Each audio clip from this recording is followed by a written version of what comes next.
რუსული ბიზნესი გახდა ძალიან დიდი შემადგენელი ნაწილი საქართველოს ეკონომიკის. ეხლა პარალელურად რა ხდება? ხო, პარალელურად ხდება შემდეგი რომ და ერთსაც დავამატებ თუ შეიძლება გამომრჩა ანგარიშებზეა საუბარი და ამიტომაც ესეც მნიშვნელოვანი მგონია. მარტო პირველ წელს გიორგი 100,000-ზე მეტი ანგარიში გახსნა რუსებმა საქართველოში 22 წელს ომის პირველ წელს.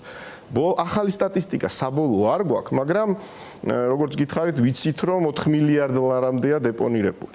ძალიან მნიშვნელოვანი არის, როდესაც 22 წელს რუსეთმა ომი დაიწყო უკრაინაში, ეროვნულმა ბანკმა მიიღო დადგენილება, სადაც შესაძლებელი გახადა დისტანციურად სხვადასხვა ქვეყნის მოქალაქეებისთვის ანგარიშის გახსნა საქართველოში. მეტად გაამარტივეს. ეს შეეხებოდა არა მხოლოდ რუსეთს, იმიტომ რომ ეს ჩემი აზრით ძალიან მკაფიო ნაბიჯი იქნებოდა ეროვნული ბანკის, ეხებოდა გერმანიასაც, სხვა ევროპულ ქვეყნებსაც, მაგრამ მათ შორის რუსეთსაც და უპირველეს ყოვლისა რუსებმა იხეირეს იმით, რომ შესაძლებლობა ჰქონდათ საქართველოში წარმოიდგინეთ დისტანციურად ანგარიშის გახსნა, შემდეგ ამ ანგარიშზე თანხის განთავსება და მე ამ ბარათებით, რომელსაც ისინი მიიღებდნენ შესაბამისად, მთელი ევროპის მასშტაბით ვაჭრობა და არა მხოლოდ ევროპის მასშტაბით, ვიზას და მასტერკარდის მეშვეობით.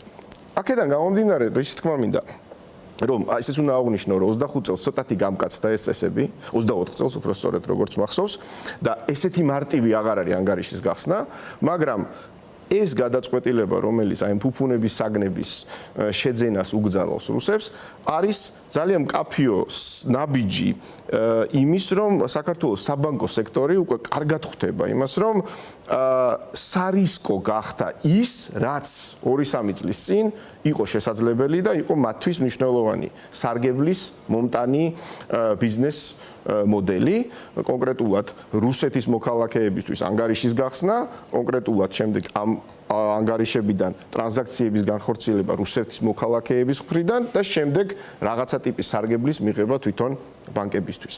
ეს გიორგი, ეს ჩვენ ახსენეთ ახლა სულათი აქამდე როგორც მოვედით, მაგრამ საქართველოს ბანკმა მიიღო ახლა ეს გადაწყვეტილება. ნუ თავი რო დავანებოთ ახლა BlackRock-ს და ასე შემდეგ ამ ხალხმა ისიც არის რომ ეს BlackRock-ი საქართველოს ბანკის ნაწილების წლების განმავლობაში არის და ახლა არ გამختარა. შეიძლება მათ ყურში მოხვდათ ის რომ TBC-ში იყიდა დამატებით რაღაცა წილი და აერიათ მაგრამ მნიშვნელობა აქვს. ხო? იმიტომ რომ ეს BlackRock-ი არის Deep State-ის განსხვავებული კიდევ იმითის ნაწილია, მაგრამ ახლა ობიექტურად გადაწყვეტილება არის მიღებული მართლაც, რაც გაურთულებს რუსეთის მოქალაქეებს საქართველოს ბანკებზე არსებული ანგარიშებით ოპერირებას. საქართველოს ბანკისა და ზოგადად ბანკისთვის, როგორც ვხედავ, ძალიან მომგებიანი აღმოჩნდა ამ უკრაინის ომის შედეგად გამოწვეული ტენდენცია. ფინანსურად, ასე თქვა, ძალიან იხეირეს. ეს ახლა ამ შემთხვევაში მორალურ კატეგორიებზე არ ვსაუბრობთ, ეგ სახელმწიფო საქმე იყო და ასე შემდეგ, მაგრამ ახლა რატო იღებს ასეთ გადაწყვეტილებებს? რამე მოხდა ისეთი, ან ევრორეგულაცია, ან რაღაცა სასანქციო პაკეტები იქნა მიღებული თუ რა ხდება? ლონდონიდან შეიძლება და რაღაცა ტიპის დამატებითი ახალი რეგულაციები გაჩენილიყო თუ რა ხდება? პირველ რიგში, გიორგი, ძალიან საამაყოა, რომ საქართველოს ბანკის და TBC ბანკის აქციონერთა სტრუქტურაში წარმოდგენილები არიან სოფლიოს ყველაზე მსხვილი და ყველაზე რეპუტაციული ინვესტორები.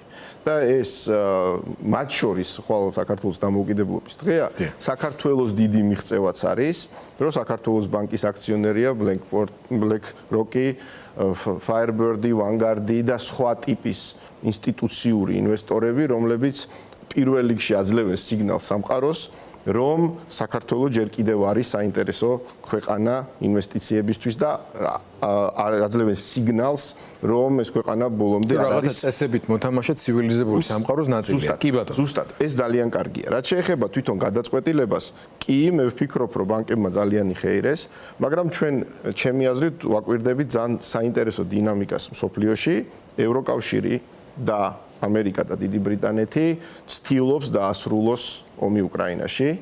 რუსეთი ეს არ უნდა და შესაბამისად ის ბერკეტი, რა ბერკეტიც გააჩნია დასავლეთს, ეს არის რუსეთზე შეზღუდვების გამკაცრება, რომელიც თქვენ ძალიან კარგად ახსენეთ, მათ შორის ეს არის დამატებითი სანქციები. მათ შორის ეს არის მეორადი სანქციები, მათ შორის ეს არის ფინანსური სანქციები და შესაბამისად ის ბიზნეს ჯგუფი, ამ შემთხვევაში საქართველოს ბანკი, რომელიც დიდწილად სწორედ დასავლური კაპიტალით არის დაფინანსებული, ძალიან სწორ ნაბიჯს იღებს, პრევენციულ ნაბიჯს იღებს.